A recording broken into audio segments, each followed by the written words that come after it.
to the metal when the lane moving fast. Hey, let them all cross. If they hate, then let them hate and make a bigger boss. Hey. This episode is brought to you by SPI Logistics, the premier freight agent logistics firm in North America. For over 40 years, SPI has been diligently building the most successful freight agent network to provide first-class relationships for our shippers, receivers, and carrier partners. We are more than another transportation network. We are a dedicated team of professionals united by one singular purpose, and that is to expedite our agents' success. All of our agents are set up for success on day one, as they are provided with a full suite of support staff that is ready to assist them with everything from after-hours emergencies to financial and administrative needs on a no-fee basis.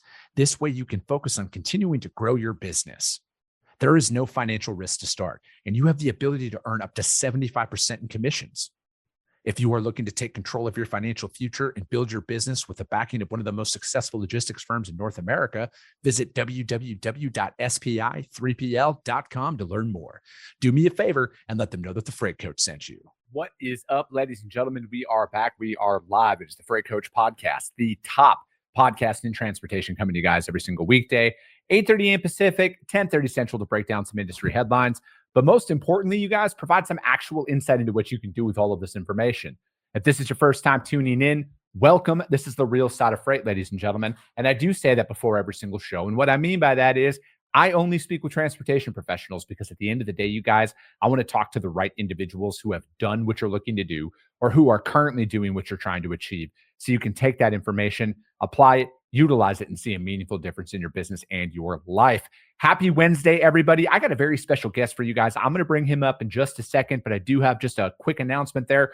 We dropped a Freight Coach newsletter this morning. It only drops once a week, and I will not automatically sign you up for it if I have your email address, because I don't want to spam your inbox at the end of the day, you guys. If you want to get in on it, though, we just talk about transportation on there. I need you to go to my website, thefreightcoach.com. I should probably put that up there for you guys. Yeah, thefreightcoach.com. It'll auto prompt you to register for it. Again, it just drops once a week. But today's guest, you guys, we're going to be talking about quoting, automating it and everything, getting rates back faster to your customers, because this is the second question that I get outside of how do I find shippers? The second question is, how do I bid shippers? And we're going to talk about that and kind of tie that all together. So I have my good friend, Dan Hellmann, back on the show. Dan, thank you so much for taking the time to join me today. Thanks for having me. I'm actually signing up for your newsletter right now. I didn't know you had one, man. Yeah, I only mentioned it on the show, Dan, and I practice what I preach. I don't just auto sign people up for it because I kind of get annoyed every time that happens to me. So, and especially if I don't want it. And I just think that, at the end of the day, I just enjoy earning people's downloads and, subscriptions and all that stuff. And it's the same strategy that we followed on the podcast, and that's been working out quite all right for us. So. It's a beauty. Provide some value and bring them in. Dude, I know when you get auto sign up for newsletters, it just kills it. I mean, it's just, then all of a sudden it just becomes spam and I just delete them automatically. Yeah. And I like seeing 0 people unsubscribe to it, right? So it's like we use MailChimp for our newsletter, and they send analytics all the time, right? So I like seeing that the subscriptions keep going up and nobody is unsubscribing to the newsletter, right? So to me, it's exactly how I like to see it out there. And, again, man, I just want to add value to the industry, right? Like, I don't want to partake in any of the stuff you see out there on social media these days. Like, I'm just going to stay the trajectory and the plan that we've been on for the last 5 years. How do we just continue to create a conglomerate of value education for the transportation industry that, like I say before every single show, man, people can apply this to their business. They can earn more business, earn more money and all of that. And that's just where I'm going to stay with it. Beauty. Love it. Dude, absolutely, man. So speaking of loving things, man, you guys got some new stuff that you're releasing out here to the public in regards to, RFPs and everything, right? Yeah. So we just released, 3 weeks ago about our RFP module for automating bid packages. Okay. And so now that was kind of the one thing we felt like was missing within Tabi, to be like a rate management system. You gotta have all rates and lanes in there. Yeah. And yeah, so we're pumped. So we have 3 phases. Phase 1 is now live. It's part of our standard platform. To automate bid packages, apply some more advanced logic to it, and kind of just speed up that whole process. So now you can finish a 2,000 lane bid in a few minutes. So what, when it comes down to it, man, with RFPs, what's the thing that you think most people miss in like going out there and bidding on freight at that level, right?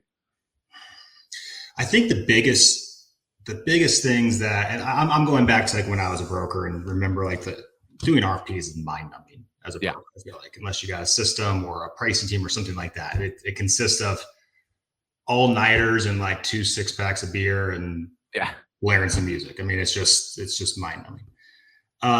The biggest thing I always ran into was the storing of them, the looking back at what works, what didn't work, kind of that feedback loop from previous bids you did, and having it all sit on each individual broker's computer with 37 different versions and not bringing all the data together and having the analytics of feedback of what works, what doesn't. And so it's like going to each bid as if it's the first time you did it. I think that, dude, when it comes down to RFPs, like we filled one out for our customer like 2 years ago, and they just have not rebid anything. They're like, hey, our rates are good, everything's good. There's no need.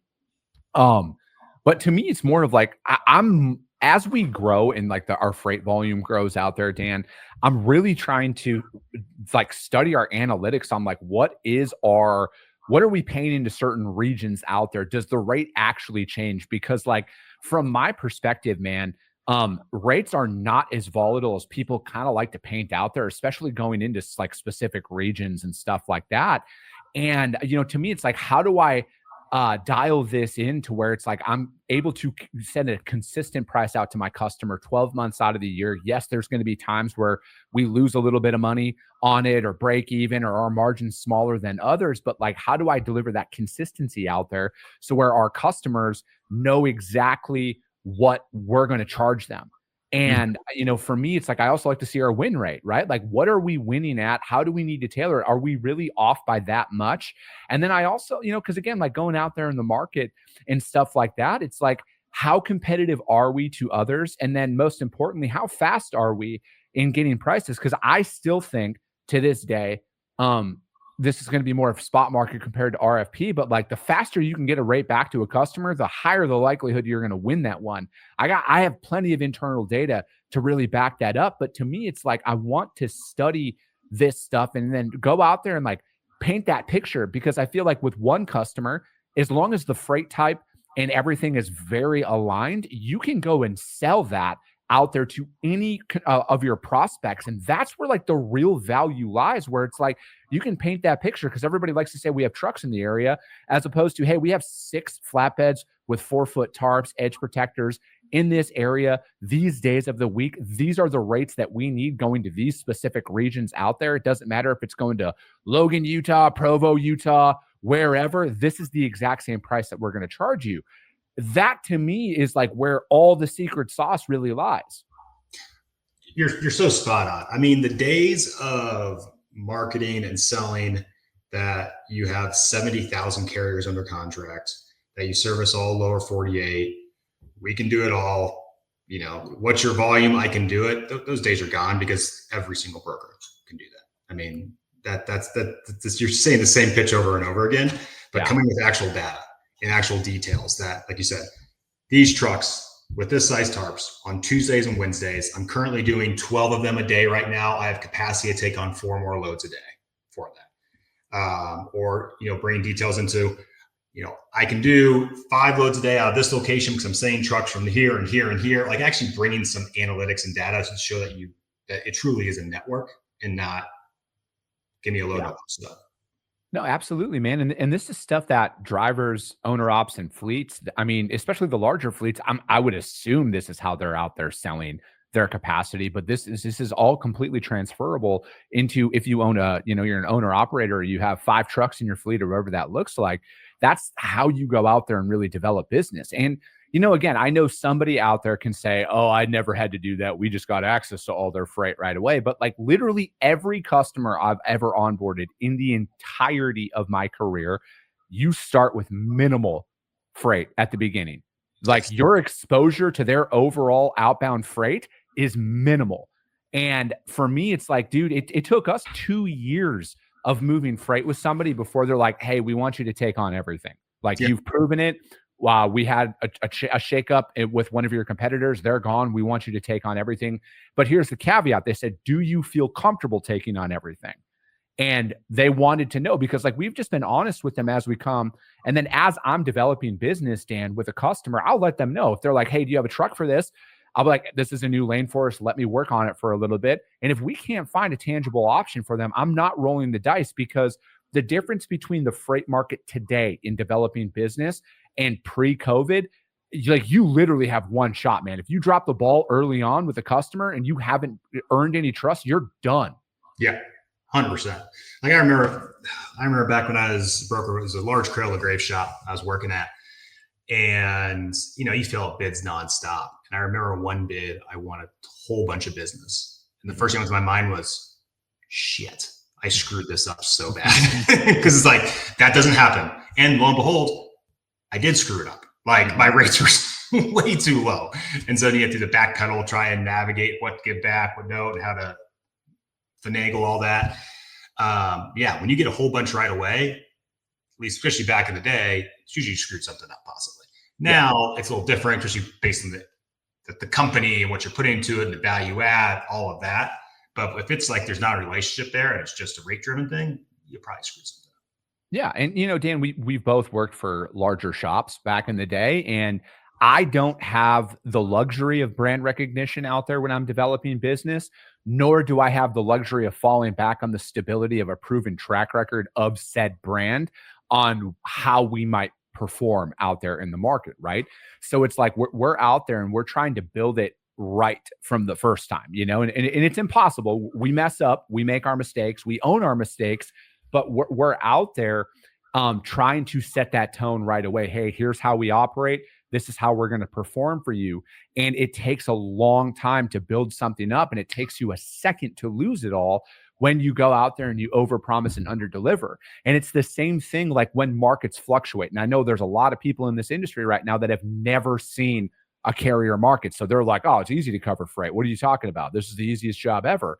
But when it comes down to it, man, and you are in a position to where you are just unknowingly bidding on freight for the sake of bidding on freight, and there is no coverage for it, there is no capacity, you put yourself in a very tough spot. And then again, you might have a perfect track record with a customer for 5 years, but if you botch one shipment, you're done.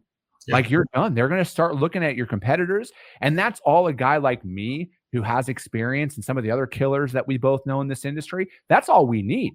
I just need one shot. If a customer gives me one shot, your days are numbered as a competitor. That is the level of intensity, speed, communication that I am going to bring every single time to them. Yeah. Yeah. And coming in, like, especially when you talk about like, you don't have the brand recognition as much, or, the marketing budget, all of that stuff. And that's where it's even more important, is to come in with something that differentiates you, your experience, the level of trust you build, the data, the coming in with details, not you got to load, I'll cover it kind of pitch. Yeah. Now, what's been a struggle in the past is, I think majority of people listening out there would be like, yeah, you got to use data. Yeah, you got to bring something different. But it's like, how do you use it? How do you capture it? How do you store it? Because typically it's been so manual that it's just been virtually impossible. Yeah. And dude, and that's the thing, right? Like for me, I'd mentioned in regards to spot market freight that speed kills. Like if you are not out there and you are not getting rates back to your customer, like legitimately within 2 to 3 minutes maximum, that load's already gone, and I have a lot of data internally that shows that, right? Because like we're on top of our stuff. Like when I'm doing this show, my business partner is watching our emails like a hawk. Like we are on everything. And, to me, it's like, we've had this happen where they'll send out a load spot market. There's 4 other providers on there. I already have a rate to them within a minute and a half. I don't reply all. I'm one of those guys who notices that, and I don't reply all, but there's others who do reply all, Dan, and they're 20 minutes after the fact.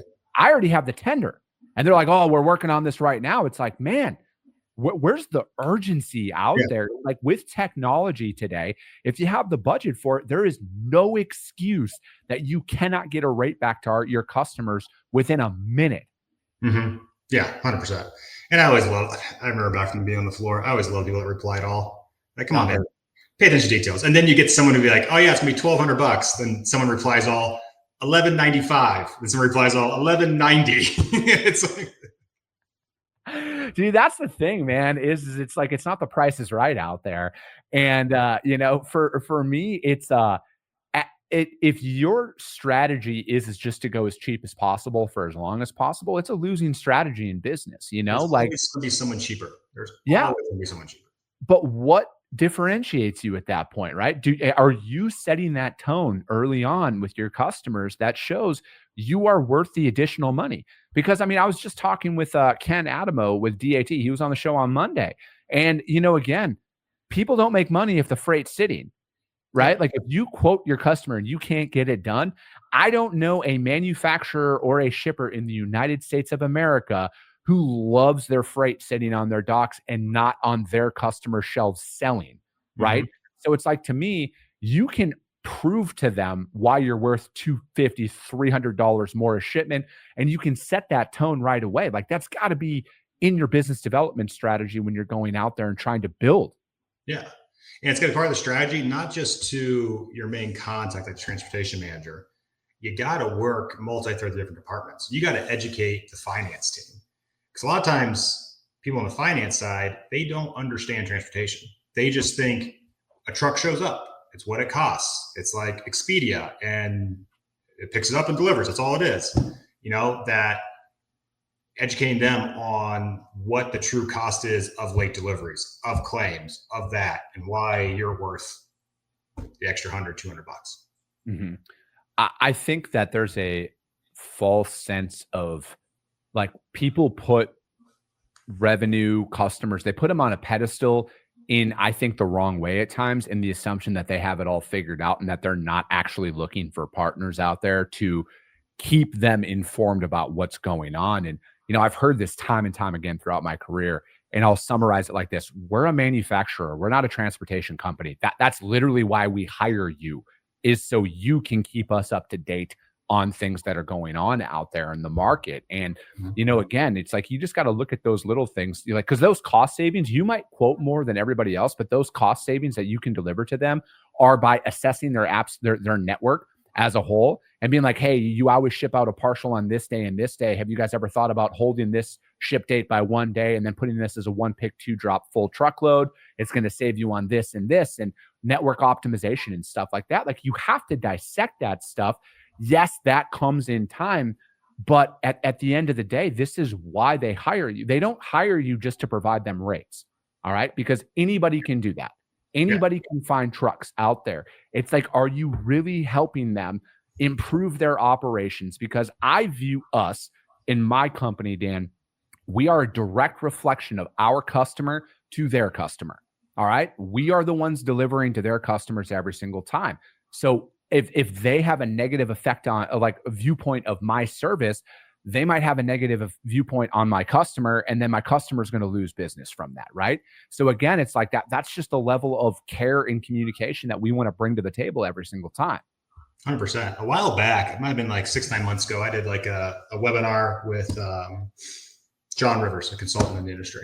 And we're kind of like QBRs, how to hold up. And just like, a lot of brokers do QBRs with customers, but they get so stagnant and boring, and it's about me and not about them, of where it's like, all right, we deliver 98.7% on time. So does everybody else. These are your lanes. What else do you have? These are the claims, the issues you have, we're going to fix it. And not bringing like actual data, insights on network optimization, on round trip opportunities, or educating them on their volumes and the rising costs per lane and all of those things that people assume shippers have access to, and no, they have no idea. Most don't.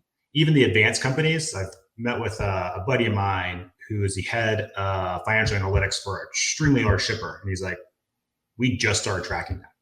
Like, it's just, they just never did before, because it was never an important aspect for their finance team until COVID hit and rates went through the roof. Mm-hmm. What's some of those things that when you guys are out there talking to your guys' customers, like, what are their customers looking for in regards to quoting in analytics and stuff like that? When you're bringing that up, man, like, what is something that like, there's that direct feedback, like, hey, we're utilizing you, We're utilizing Tabi. We're getting those rates back to them. This is what our customers are starting to realize that they didn't know that they needed. Yeah. So I think that's a big point, important point you said. The customers didn't know they needed. So I would say our customers, the brokers, their shippers, they're not asking for stuff because they have no idea they need it, and not enough companies are educating them on it and show them they need it. But where we help educate our customer base to educate their customers and how to leverage data is heavily on that network optimization. How to open up opportunities on the quote level across their entire shipper network. Because right now, a lot of brokers look at load counts moved, revenue of the load moved, which is important operational, data points. But that doesn't show growth opportunities. Just because you're moving 20 loads a week for a shipper doesn't mean there's another 20 loads a week there. Or just because you're using one load a month doesn't mean there's a lot of growth there. You find that on the quote level of opportunities touching. And so it's educating a customer on what are their trends. You can now forecast some trends, and can educate them on when are expensive times going to start coming up. Why are rates increasing on exact lanes, on their high volume lanes? And even if you can go even a step further, if the shipper puts it in their quote request, like what's their cost per case, cost per pallet? A lot of shippers do not track that. Mm-hmm. It's like, why is that? Why do you think that it's almost 2026 at this point, right? Like, why is there still such a lack of data and analytics out there? Or why is there so much apprehension? And I mean, it's kind of an open-ended question, Dan, but I see it every time a new piece of freight tech comes to the market. There's always the natural dissenters who are like, oh, this is bullshit. This isn't going to work. There's no need for this. And it's like, is it though? Or do you just not see how a tool like this could be utilized to benefit your operation? I think the dissenters in the industry, they get too focused on these one-offs. Well, I have one shipper that does this one load a week. That's this, and this, and it's absurdly nuanced and doesn't fit the mold. The tech coming in the market, no matter what it is, it could be a digital freight matching platform. It could be, carrier sourcing. It could be rate automation. It could be all these different things. It's designed to take off the bulk, not the extremely, extremely nuanced. That is stuff still for the humans to do, and the really ugly stuff. And so they get too focused on these one-offs and was trying to look for it not to work. And I think on the shipper side, I mean, I forget the exact number. I forget how many shippers are out there. There's some 120,000 shippers in the US. 1% are very advanced and analytically driven.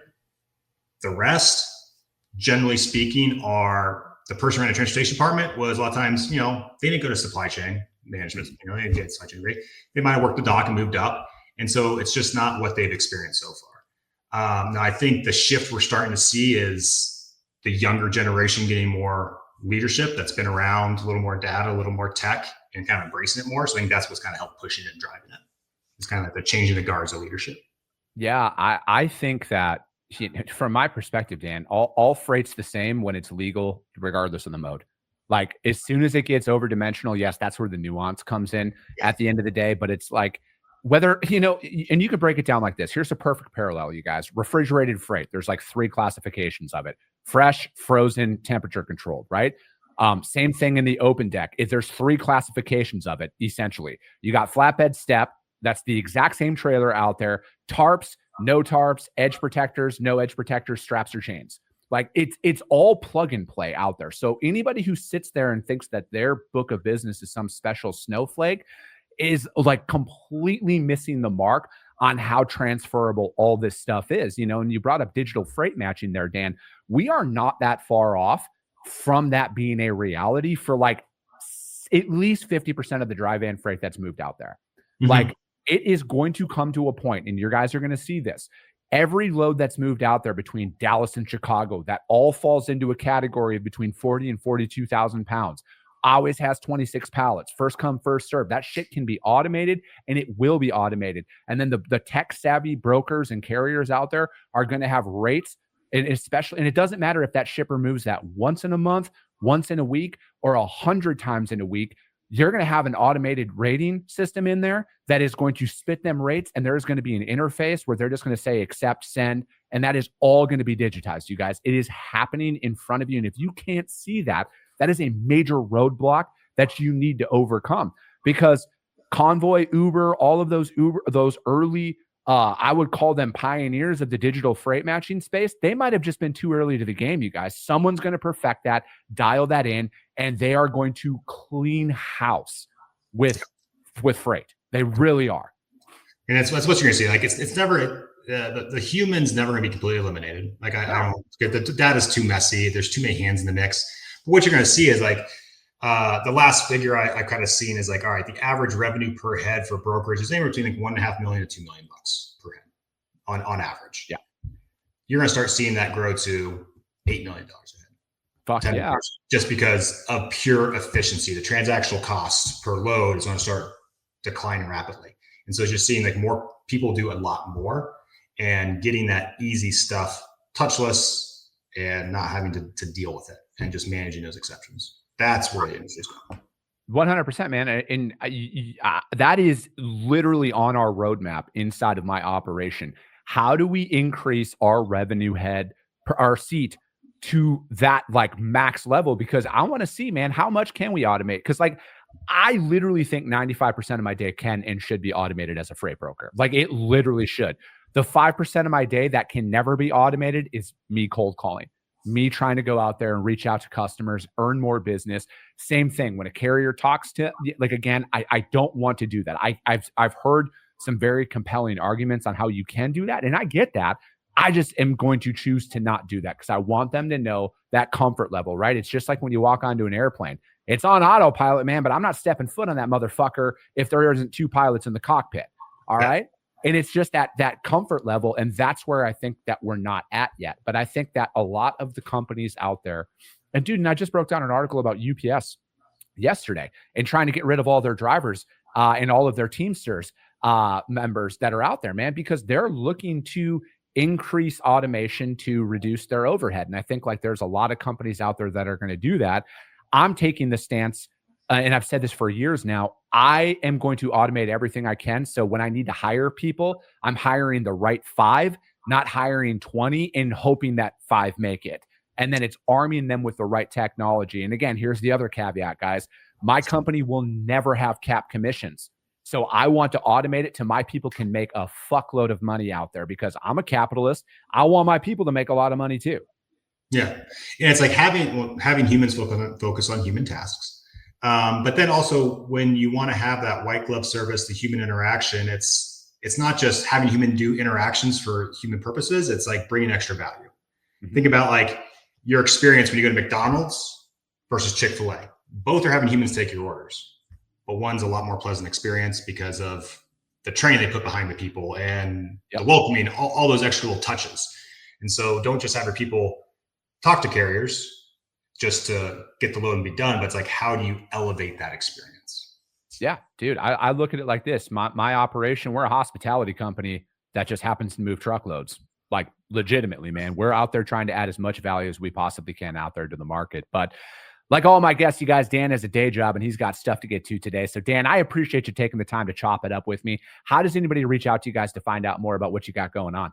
Shoot me a message on LinkedIn or shoot me an email, danh@tabiconnect.com. Perfect. Dan, thank you so much for the time today. As always, if you guys got value in what you heard, subscribe to the show, you guys. And if you're feeling ambitious after this one, rank the show on iTunes and Spotify, because if you see value, your network's going to see value as well. I appreciate you guys. I love you guys. And we'll be talking to you soon. Came back with a bang. Window down, yelling out money, anything. Hey, ooh, got the foot on the gas. Pedal to the metal when I'm getting to the back. Hey, got the foot on the gas. Pedal to the metal when the lane moving fast.